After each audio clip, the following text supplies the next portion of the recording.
A dump truck accident and severed my spine. The dark is dark, most silent. Everything is filled with darkness and silence. It's crazy. You're buried alive. I'm questioning God, like, why am I conscious, you know? I wish I would have been unconscious so I didn't have to feel this pain. So I'm sitting there waiting to die. I'm thinking about my daughter. She's 2 at the time. I hope 13 years ago, still got it done lost a lot of its purple, but it's still the purple tachyon disc I got from Bobby Hemmett.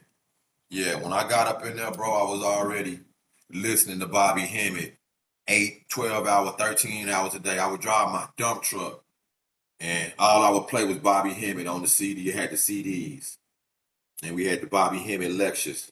I'm listening to the CD all day long, 8 hours driving that truck. Then I get home and watch more Bobby Hemmett, Dr. Phil Valentine, Dr. Delbert Blair. I was strong into this, man. On my wall, I had the Bobby Hemmett picture package. That's tachyon energy right there on my neck, bro. Yeah, for radiation and everything. I was buried alive in that dump truck. There go my daughter right there. Tell you. That was my motivation, bro. I'll be in that damn hospital, paralyzed from the neck down. Whole legs feel like a lawnmower going through them. Every time they move.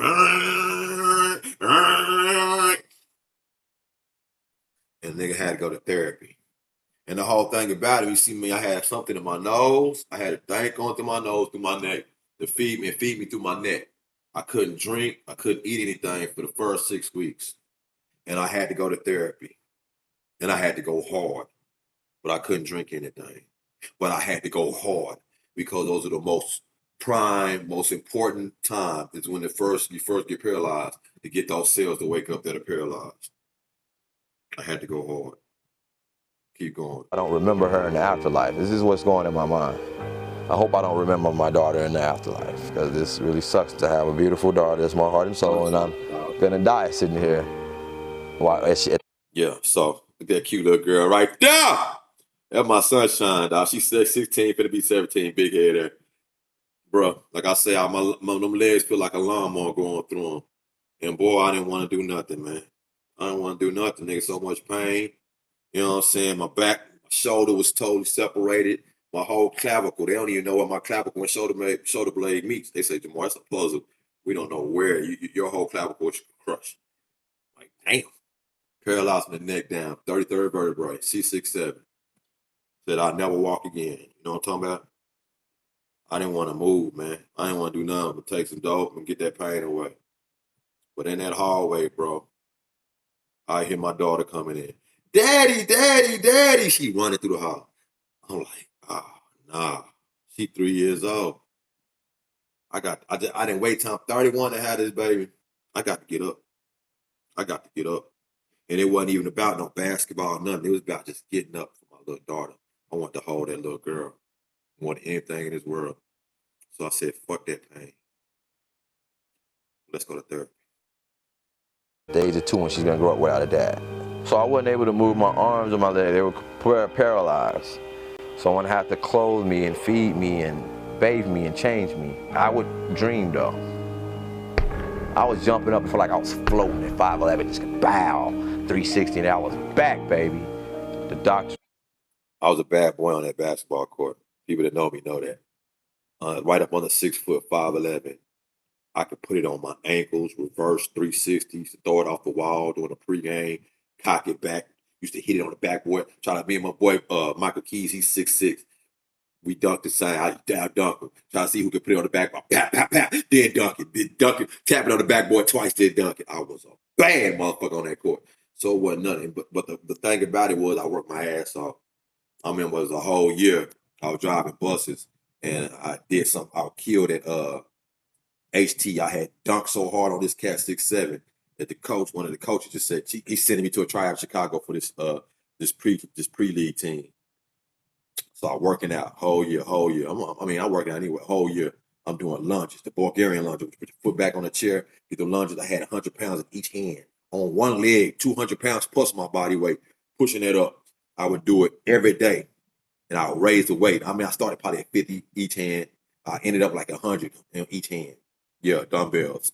And I was a monster because I was trying to get my legs strong so I could dunk on I was already dunking, but I wanted to dunk on everybody even more. I didn't know I was preparing for this. You know what I'm saying? I'm 30 years old, just trying to just out jump everybody like I was 2024 again. I was a monster. I was gonna win the dunk contest. If I walk in, I'm gonna win the dunk contest. Yeah, because I'm gonna dunk better than the 6'7" out of them guys. They're gonna be like, they're crazy. Yeah, I'm crazy with it. I had crazy hops, 40 plus in front of them. Anyway, I knew that it was time to go to work. Y'all, my girl right there, man. She always come in and you see. But I knew I was gonna walk again because I went through so much pain. I go through a whole year and I would go through a whole year and guys that I played ball with, and I was cold as hell on that court. They would be beating me. Would be like one-on-one. They'd beat me on the court. They passed me up. They crossing over. They like, damn, Joe, I'm beating Jermar. They don't know my legs sore as hell. Because I don't just play ball. We play ball 4 or 5 hours. Then I got to spend another hour after y'all leave because I'm working on my legs. So I can super dunk, cartwheel dunk on y'all in the next year. That's what I'm talking about. I did that shit. And I was sore the whole year. So they were just dogging me the whole year. It must have been 6, 7 months. It wasn't that long. I was getting ready for the tryout Chicago. Man, then I get to Chicago. And second, third day, nigga put his whole finger through my eye, cut my eyelid up. I got to go back home and do surgery. So I didn't even make the team. But anyway, God preparing me for this right here. To outwork anybody. Nobody going to outwork me. Nobody outwork me now. That's why I'm up. Would say, you know, I would hear that I wasn't gonna walk again. C6'7", I wasn't gonna be able to move my arms and legs and have control of them ever again. I always thought you have to think you're an exception to be exceptional. You have to think of greatness to do great names to be great, and I just thought it was a test of greatness, and that was what was gonna happen, and that's what it was, and that's the end of the story. And it's gonna be a glory story. Right now we're at Central Texas Rehabilitation. It's been a year off since I've been here. I left in a wheelchair. How you doing?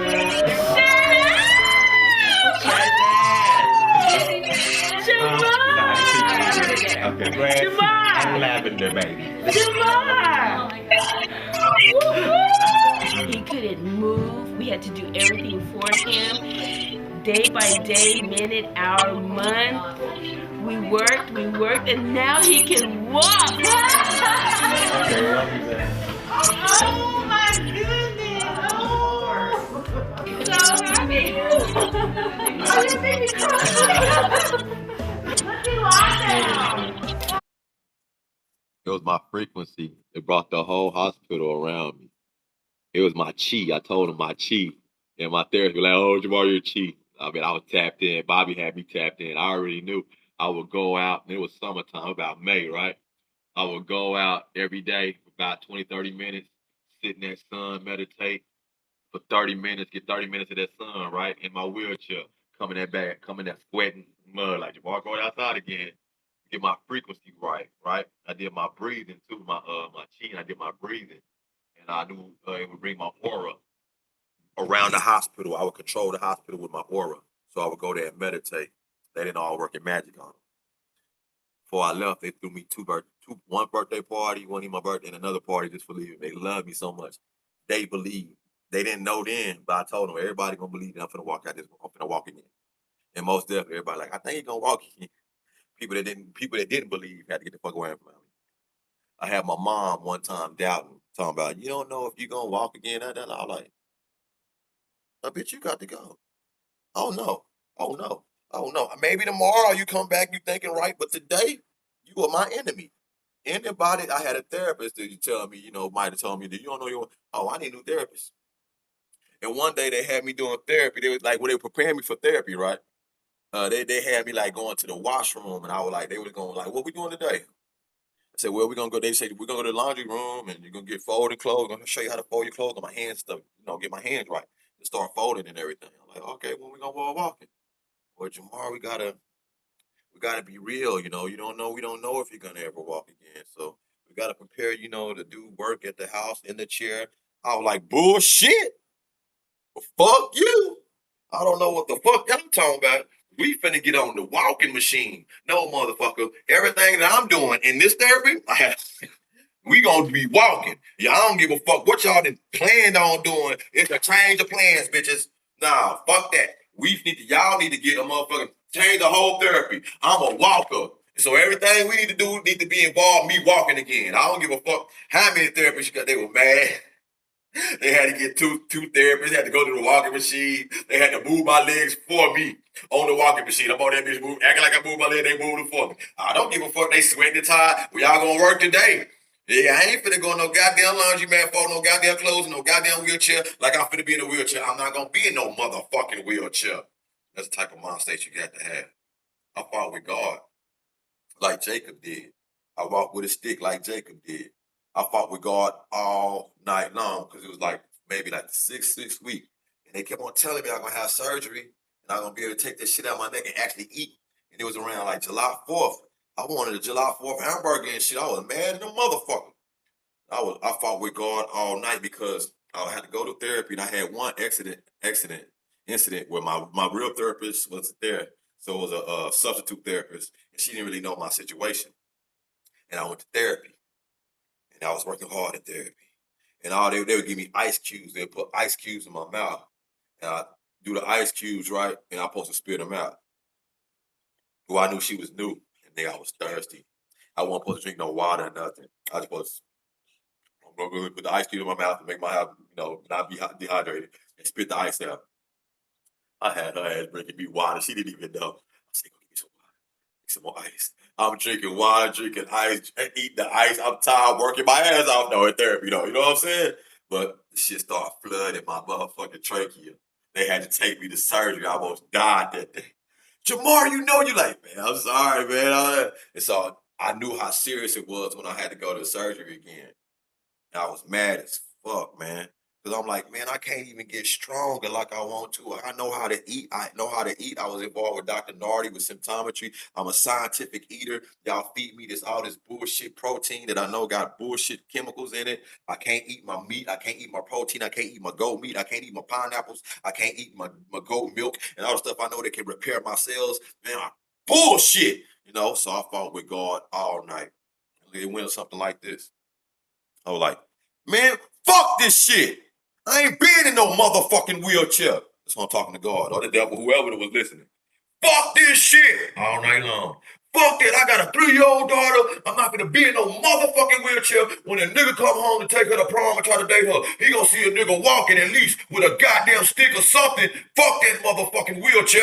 I ain't been in no motherfucking wheelchair. Fuck you and fuck all that bullshit.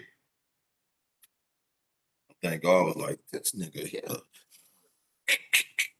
got me fucked up. And the therapist had me fucked up. So I fought with God all night that night. Went to sleep, woke up. They start coming and everybody coming. Where we going therapy? You going therapy? No, Jermar, you gotta go to the other hospital. I'm like, what's going on? What's going on? We have surgery. We're gonna remove we're removing your trachea. We're moving your tract from your nose and your mouth.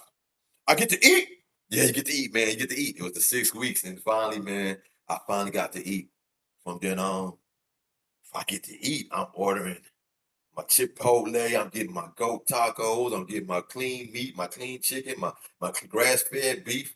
I know how to eat, you know what I'm saying? I got my pineapples, I got my collard green. Mama making collard green. My baby mama was making food for me, bringing it to me. I had my cousin working in the cafeteria. That's a spirituality. My daddy was all over. My daddy died when I was 19. This is 12 years later. A lot of them people knew my dad. The owner of the hospital loved my dad. I had no insurance when I had my accident in the dump truck. They paid for the whole stay. My bill was like $500,000. My daddy. They said, boy, a lot of people love your dad. They had a walk for my dad every day, every week, every year, Breckenridge in his name. He was just disorderly. He made like $12 an hour at the hospital when he died.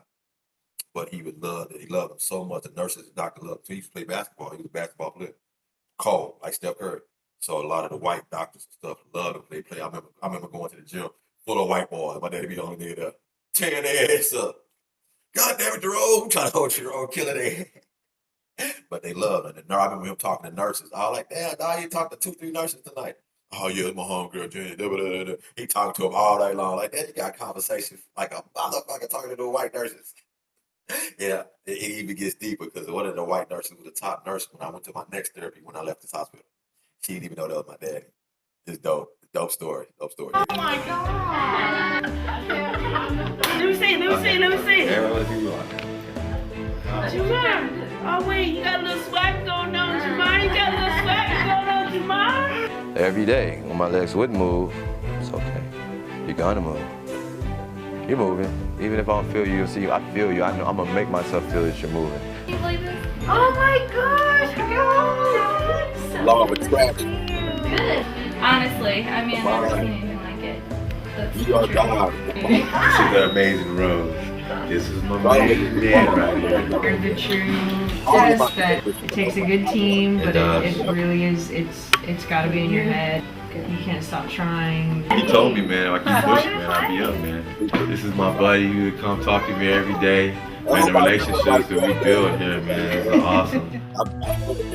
The relationships that I got here last for a lifetime. That's the kind of relationships you got to build with people, man. That last a lifetime. I beat the devil ass. The devil had me fucked up. See, that's that doubtful game they're talking about. You ain't gonna never walk again. Boy, you paralyzed in the neck down. Every time he told me that, I say, bitch, but every time you tell me I ain't gonna walk, I got 1,000 I am gonna walk on your bitch ass. You got me fucked up. You gotta get gangster. And you gotta mean it. I was standing on business. Every time the devil told me I wasn't gonna walk again, I had 1,000. You got me fucked up. Let's go to therapy. Let's work. All I did was work, eat, and sleep. You got me fucked up. Nigga, I'm gonna hold my daughter. Standing up, nigga. That's what it's all about. That's what this life here, whatever we're doing here. I'm gonna dunk again. I ain't gonna say it no more. You're gonna see it. And let's go. What Johnson did that for Inspire Youth Media. Now I'm dunking on these charts. I'm dunking on these investments. It feel like I'm dunking again. Every time I hit a trade and it go the right way, it feel like I'm dunking again. It's gold, it's dumping. And that's what you gotta have. Law of attraction. I watched the Law of Attraction probably 20 times in the hospital. I'll watch it all over again. My favorite, of course, was the man that had the airplane crash. Oh, the miracle walking man who was paralyzed from the neck down in the airplane crash, and he walked again. I'm like, well, shit, I knew I was gonna do it. I'm melanin packed. I'm a year gods. I was so full of spirituality and my ancestors and handling and all of that. I tapped into everything. My breathing, my Tai Chi. Yeah. So that's how I walked again. That's why I don't hear no excuses. You can't tell me shit, bro. You can't. I've been through the dark, bro. I was buried alive under that dump truck. Nothing was gonna save me. Except for a mescalated. It was at the store, the scene where my head could have been. She ran out there and dug. I couldn't breathe. She had to. I'm 4-5 minutes. I can't breathe. All of a sudden, I hear. I see light. She dead ass so my face could breathe. Praise her name. The angels, man. And I could breathe, and I would wait till the Breckenridge got him to the hospital, to the emergency. The EMS got there, picked me up, got my ass to the hospital. That's my story. Now I'm walking. God be the glory. I'll praise to the ancestors. You gotta get gangster.